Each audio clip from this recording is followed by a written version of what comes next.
प्यारे बच्चों, सभी लोगों को सुप्रभात। केमिस्ट्री के ऑनलाइन क्लास में आप सभी लोगों का स्वागत है। जैसा कि हम लोग पिछले टर्न पर एल्कोहलों के बनाने की विधियां पढ़ रहे थे, उसमें दो विधियां पढ़ लिए थे, एक एल्किल हैलाइडों से और दूसरा प्राथमिक एमिनो से। अब यहाँ पे हम लोग थर्ड पढ़ेंगे, एल्डिहाइडों, कीटोनों, एस्टरों, कार्बोक्सिलिक अम्लों, एनहाइड्राइडों तथा अम्ल क्लोराइडों के अपचयन से। तो इसके हमें पढ़ना है। तो एल्डिहाइड, जैसा कि आप जानते हैं, एल्डिहाइड तथा कीटोन। एल्डिहाइड का समान सूत्र क्या होता है? RCHO, या इसी में RC, ये डबल बॉन्ड OH होता है, एल्डिहाइड होता है। कीटोन क्या होता है? RCOR, यह कीटोन समूह होता है। एल्डिहाइड में CHO होता है। तो हमको पढ़ना है एल्डिहाइडों, कीटोनों, एस्टरों, कार्बोक्सिलिक अम्लों, एनहाइड्राइडों तथा अम्ल क्लोराइडों के अपचयन से। तो सबसे पहले हमको जानना है एल्डिहाइड तथा कीटोनों से। एल्डिहाइड तथा कीटोनों से, तो एल्डिहाइड तथा कीटोनों का LiAlH4, यह LiAlH4 है, इसको पढ़ते हैं। Lithium aluminium hydride, NaBH4, sodium borohydride या Na C2H5OH या H2 या Ni या Pt या Pd द्वारा अपचयन कराने पर एल्डिहाइड प्राथमिक एल्कोहल, एल्डिहाइड क्या देंगे? प्राथमिक एल्कोहल देंगे। और कीटोन क्या देंगे? द्वितीयक एल्कोहल देंगे। ये सब अपचायक होते हैं। ये सब क्या होते हैं? अपचायक। जैसे LiAlH4 है आपका, LiAlH4 जो है, LiAlH4 चाहे Na और C2H5OH, Na प्लस C2H5OH, ये सब अपचायक हैं। अपचायक मतलब क्या होते हैं? या नवजात हाइड्रोजन देते हैं। हाइड्रोजन देते हैं, वही क्या करते हैं? वह अपचयन करता है। वही अभिक्रिया को क्या करता है? अपचयन करता है।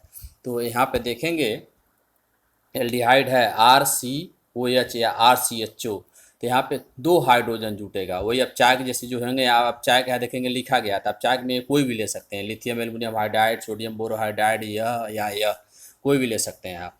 तो देखेंगे यहाँ पे दो ऑक्सीजन है, तो यहाँ पे एक ऑक्सीजन का मतलब एक बांड हट रहा, तो यहाँ पे दो क्या होगा? दो वैलेंसी है उसकी, तो दो हाइड्रोजन जुड़ जाएगा, तो प्राथमिक अल्कोहल RCH2OH। यहाँ पे दो जनरल रिएक्शन दिया गया है। SCHO इसका नाम है फार्मेल्डिहाइड, आप अवश्य लिखेंगे इसे फार्मेल्डिहाइड। नीचे वाले का नाम है एस्टल्डिहाइड। देखेंगे फार्मेल्डिहाइड से क्या बन जा रहा है? अपचयन करा रहे हैं, तो यहाँ अपचायक रहेगा, यहाँ पे लिखा रहेगा वो चीज़ें। जैसे कुछ भी हो सकता है, LiLH4, NaBH4, Na plus C2H5OH। तो यहाँ पे देखेंगे मेथिल अल्कोहल बनेगा। और एसिटल्डिहाइड से देखेंगे यहाँ पे क्या बनेगा?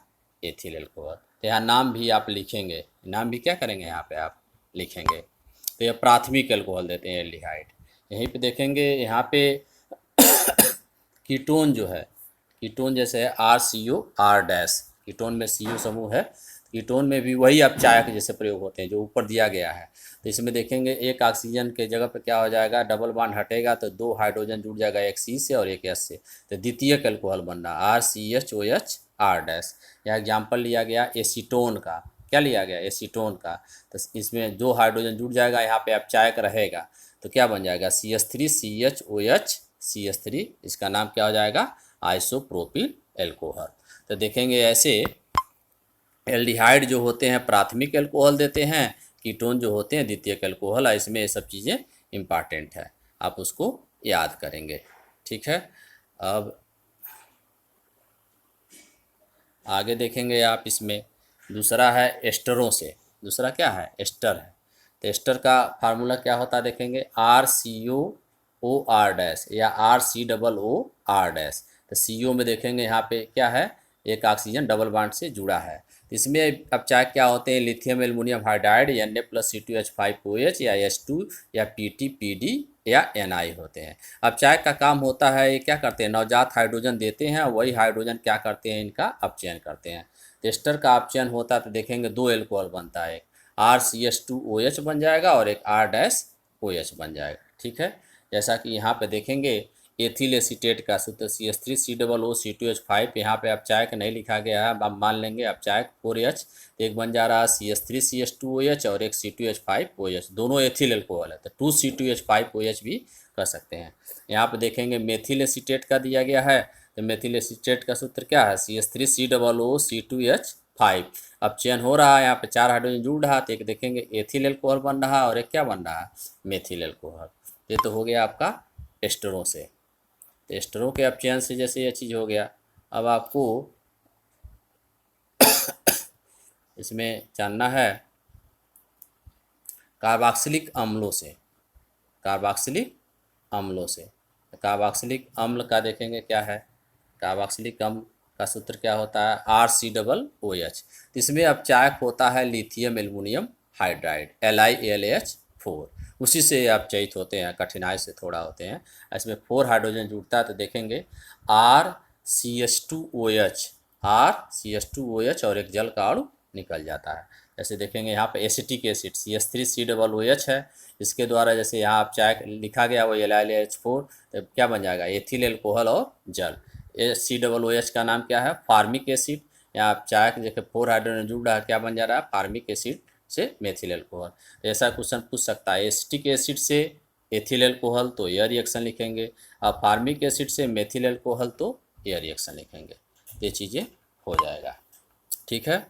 अब इसमें चौथा है देखेंगे अम्ल एनहाइड्राइडों से। अम्ल एनहाइड्राइडों से, तो अम्ल एनहाइड्राइड RCOO2O, यह अम्ल एनहाइड्राइड होते हैं। अम्ल एनहाइड्राइड पढ़े होंगे आप, कैसे अम्ल एनहाइड्राइड बनते हैं। जब किसी मोनोकार्बोक्सिलिक अम्ल के 2 अणु से, कितने अणु से 2 अणु से जल का एक अणु निकल जाता है, तो अम्ल एनहाइड्राइड बनते हैं RCO का होल ट्वाइस O। ये अम्ल एनहाइड्राइड बनते हैं जब किसी मोनोकार्बोक्सिलिक अम्ल के 2 अणु से जल का एक अणु निकल जाता है। जैसे मान लीजिए मोनोकार्बोक्सिलिक अम्ल यदि हम ऐसे लें, देखेंगे यहाँ पे मोनोकार्बोक्सिलिक अम्ल जैसे एक अणु ऐसे लें RCOOH और दूसरा अणु ऐसे लें RCOOH,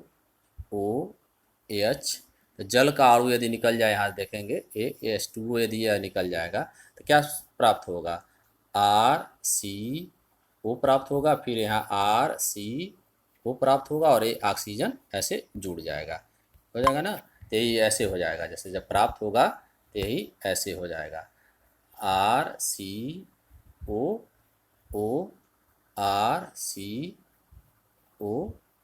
ऐसे हो जाएगा। इसी को हम लिखते हैं RCO, इस टाइप में लिखते हैं RCO होल ट्वाइस O के रूप में लिखते हैं। तो मोनोकार्बोक्सिलिक अम्लों के से प्राप्त होते हैं या तो अम्ल एनहाइड्राइडों से। अम्ल एनहाइड्राइड भी किसके द्वारा होते हैं LiLH4 द्वारा एल्कोहल में अपचयित हो जाते हैं। तो RCO whole twice O 8H जुड़ता है, इसमें 2 एल्कोहल और बनते हैं। जैसे यहाँ देखेंगे CH3CO होल ट्वाइस H, तो एसिटिक अम्ल से बना है 2 एसिटिक अम्ल 2CH3COOH से जल का एक और निकल जाएगा तो यह बनेगा। तो इसमें देखेंगे एसिटिक एनहाइड्राइड इसका नाम है, और क्या बन जाएगा यहाँ पे 2 और एथिल एल्कोहल। ये तो हो गया। उसके बाद देखेंगे यहाँ पे अम्ल क्लोराइडों के अपचयन से। अम्ल क्लोराइडों के अपचयन से, तो अम्ल क्लोराइड क्या होते हैं RCOCl। जब किसी मोनोकार्बोक्सिलिक अम्ल RCOOH से OH निकल जाए Cl द्वारा, किसके द्वारा निकल जाए Cl द्वारा, क्या प्राप्त हो जाएगा RCOCl। इसी को हम बोलते हैं अम्ल क्लोराइड। RCOCl को क्या बोलते हैं अम्ल क्लोराइड। तो अम्ल क्लोराइडों के अपचयन से, अम्ल क्लोराइड का सूत्र क्या हो गया RCOCl। इसमें भी अपचायक क्या होते हैं lithium aluminium hydride, sodium borohydride या H2NiPt या PD लेते हैं अपचायक, या नवजात हाइड्रोजन देते हैं। तो देखेंगे यहाँ पे 4 हाइड्रोजन है, तो RCH2OH एल्कोहल बन जाएगा और एक HCl निकल जाएगा। जैसे यहाँ पे एसिटिल क्लोराइड के साथ दिया गया है CH3COCl, हाइड्रोजन जुड़ रहा है इसमें, एथिल एल्कोहल बन रहा है। ये तो हो गया अम्ल क्लोराइड से। तो इतना हो गया है जैसे मोनोकार्बोक्सिलिक अम्ल के व्युत्पन्नों से और एल्डिहाइडों और कीटोनों से, तो आप उसको याद करेंगे। अब अगला इसमें देखेंगे क्या है ग्रिग्नार्ड अभिकर्मक से। क्या है ग्रिग्नार्ड अभिकर्मक से, तो ग्रिग्नार्ड अभिकर्मक क्या होते हैं जब किसी एल्किल हैलाइड RX कि मैग्नीशियम धातु से क्रिया कराई जाती है शुष्क ईथर की उपस्थिति में, या शुष्क ईथर रहेगा समझ लीजिए। तो RMgX पिछले लेसन में बताया गया है, RMgX सूत्र का कार्बधात्विक यौगिक, कार्बधात्विक यौगिक RMgX सूत्र का कार्बधात्विक मतलब RMgX जो प्राप्त होगा, RMgX सूत्र का, जैसे मान लीजिए कि यदि हम लें CH3Br और Mg की क्रिया कराएं तो क्या प्राप्त होगा, CH3MgBr प्राप्त होगा ना। तो ये जो बंध होगा देखेंगे C और Mg के बीच होगा, जैसे ये इसको हम ऐसे लिख सकते हैं ना, CH3MgBr लिख सकते हैं, तो इसी को हम कार्बधात्विक कहते हैं।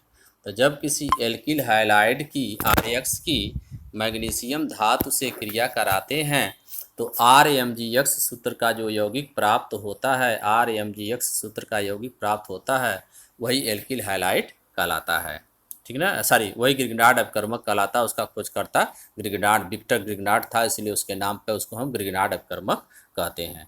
जैसे मान लीजिए CH3MgBr है तो हम उसको ऐसे लिखें H3CMgBr ऐसे लिखें। तो यहाँ देखेंगे Mg पर 2 धन आवेश होता है, CH3 पे क्या होगा, ऋणावेश होता है R पे, ठीक ना। तो यह डेल्टा माइनस हो जाएगा, इलेक्ट्रॉन को अपनी ओर खींचेगा। और Mg पे यहाँ Br पे क्या होता है, एक माइनस होता ही है, तो Mg पर 2 प्लस होता है, तो यहाँ पे क्या हो जाएगा, एक डेल्टा प्लस हो जाएगा, ठीक है। तो यहाँ पे RMgX को हम लिख सकते हैं, RMgX को R पे डेल्टा माइनस Mg पे डेल्टा x, यही ग्रिग्नार्ड अभिकर्मक है। तो यह ग्रिग्नार्ड अभिकर्मक हो गया। तो ग्रिग्नार्ड अभिकर्मक की क्रिया से तो प्राथमिक एल्कोहल, तो ग्रिग्नार्ड अभिकर्मक की फार्मेल्डिहाइड किससे क्रिया कराया, फार्मेल्डिहाइड, फार्मेल्डिहाइड का सूत्र देखेंगे HCHO ऐसे लिखा गया है, से क्रिया कराने पर प्राथमिक एल्कोहल प्राप्त हो, क्रिया कराएंगे, जो उत्पाद प्राप्त होगा उसका हम जल अपघटन कराएंगे। एक रिएक्शन आप यहाँ पे यदि पढ़ लेंगे, आसानी से देखेंगे, एक रिएक्शन यदि आप आसानी से यहाँ पे पढ़ लेंगे तो आपको दिक्कत नहीं होगी। यहाँ देखेंगे फार्मेल्डिहाइड दिया गया है RMgX, तो देखेंगे यह कार्बन से ऑक्सीजन की ओर इलेक्ट्रॉन ऐसे जा रहा है, तो O पे क्या आ जाएगा, निगेटिव चार्ज आ जाएगा, O पे क्या आ जाएगा, निगेटिव, और कार्बन पे क्या आ जाएगा, पॉजिटिव, कार्बन पे पॉजिटिव आ जाएगा, O पे क्या आ जाएगा, निगेटिव। तो R कहाँ पे अटैक करेगा, निगेटिव पे कि positive pay, positive pay, carbon पे R अटैक करेगा, है ना। MgX कहाँ अटैक करेगा, O से। तो यहाँ पे देखेंगे यह प्रोडक्ट बन रहा है HCHCOMgX, यहाँ माइनस हो गया और यहाँ पे क्या हो गया, प्लस हो गया, O पे माइनस, Mg पे, MgX पे प्लस, और R यहाँ पे देखेंगे C से जुड़ गया। अब इसी का हम जल अपघटन कराएंगे, इसी का क्या करा रहे हैं, जल अपघटन करा रहे हैं। तो जल अपघटन करा रहे हैं तो देखेंगे OMgX से जैसे क्या हो जाएगा, MgX या OMgX या HOH से जल से क्रिया कर लेगा तो MgX OH निकल जाएगा और O की जगह पे क्या आ जाएगा, एक H आ जाएगा, तो यह प्रोडक्ट बन जाएगा HCH2, तो वही क्या हो जाएगा RCH2OH, तो यही प्राथमिक एल्कोहल हो जाएगा, ठीक है। यहाँ पे आप ध्यान देंगे यह चीज़, यहाँ पे जो आपको बताई गई है, यहाँ पे जैसे यहाँ पे इलेक्ट्रॉन कैसे स्थानांतरण हो रहा है C से O की ओर, R कहाँ जुटेगा, O C पे जुटेगा, MgX कहाँ जुटेगा, O पे, तो ये चीज़ आप ध्यान देंगे, ठीक है। तो यहाँ पे देखेंगे फार्मेल्डिहाइड के साथ आपका ये जनरल रिएक्शन दिया गया है, जैसे फार्मेल्डिहाइड और मेथिल मैग्नीशियम ब्रोमाइड, तो इसे देखेंगे C से इलेक्ट्रॉन O की ओर गया तो O से जुटेगा MgBr, O से जुट गया MgBr और C से जुट गया CH3, इसका हम जल अपघटन कराए MgBrOH, मैग्नीशियम बोरोहाइड्राइड इसे बोलते हैं, ब्रोमीन हाइड्राइड, ब्रोमाइड हाइड्राइड। यहाँ देखेंगे यह प्रोडक्ट बन गया CH3CH2OH, एथिल एल्कोहल हो गया। तो क्या होता है जब यह पूछा जाता है या कैसे प्राप्त करेंगे फार्मेल्डिहाइड से एथिल एल्कोहल, तो याद करेंगे, इसी के आधार पर आगे सभी रिएक्शन होंगे, ठीक है।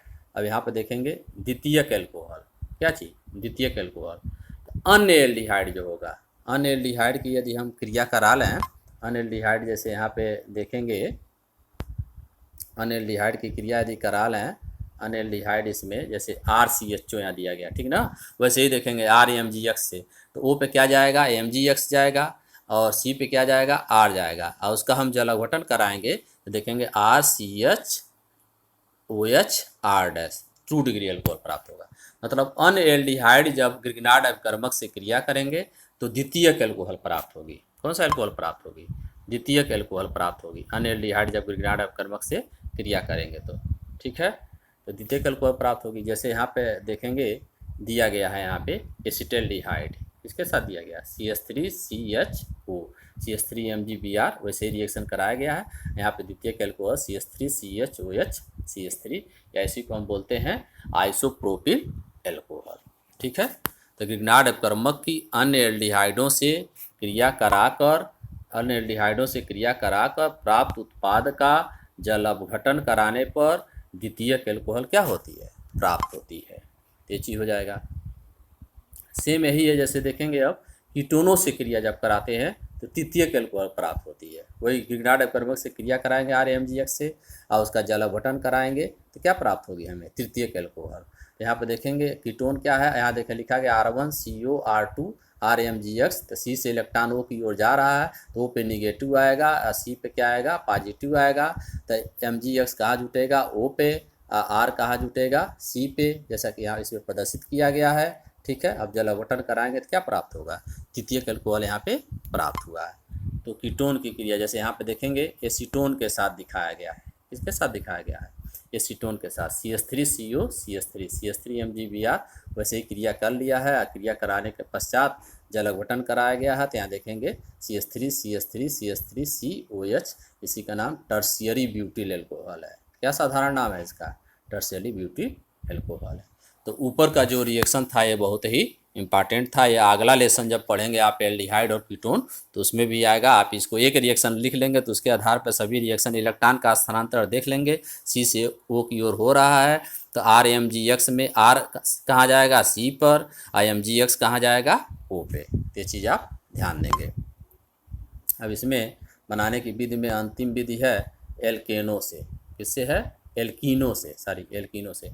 एल्कोहलों को हम एल्कीनो में जब हम सांद्र H2SO4 के योग कराते हैं, फिर जो उत्पाद प्राप्त होता है उसका जल अपघटन कराते हैं तो एल्कोहल प्राप्त होता है। जैसे देखेंगे यहाँ एथिलीन है, H2SO4 है, H2SO4 को हम ऐसे भी लिख सकते हैं, एक H और एक HSO यहाँ पर हो जाएगा ना, तो यहाँ पे प्लस हो जाएगा और एक क्या हो जाएगा, माइनस। तो एक H जो होगा एक कार्बन पर जुड़ जाएगा और HSO4 एक का जुड़ जाएगा तो क्या प्राप्त हो जाएगा, एथिल हाइड्रोजन सल्फेट। अब इसी का हम जल अपघटन करा रहे हैं, HOH देखेंगे तीर बना के, नीचे ऐसे तीर बना के लिखा है HOH, तो यही क्या प्राप्त हो जाएगा, एथिल एल्कोहल। तो एल्कीनो की सांद्र H2SO4 से क्रिया कराते हैं तब भी क्या होती है, वो चीज़ें हमको प्राप्त होती हैं। ठीक हो गया। अब हमको यहाँ पे एल्कोहलों के भौतिक गुण पढ़ना है। एल्कोहलों को क्या पढ़ना है, भौतिक गुण पढ़ना है। तो पहला है भौतिक अवस्था। पहला क्या है, भौतिक अवस्था। तो इनके प्रथम जो 3 सदस्य होते हैं विशेष गंध, जैसे एल्कोहल का एक शराब की एक गंध होती है, देखते होंगे, होती है ना, तीक्ष्ण होती है, उसका स्वाद भी क्या होता है, तीखा होता है। इनके प्रथम 3 सदस्य जो हैं, जैसे तो प्रथम 3 सदस्य कौन हो जाएंगे, मेथिल एल्कोहल, एथिल एल्कोहल और प्रोपिल एल्कोहल। 1 2 3 कार्बन वाले होंगे। क्या होते हैं, विशेष गंध वाले रंगहीन द्रव होते हैं, रंग नहीं होता है। इनका स्वाद क्या होता है, जलाने वाला होता है, मतलब जब पढ़ेंगे तो जैसे लगेगा गला क्या हो जाएगा, जल जाएगा, स्वाद चखेंगे तो।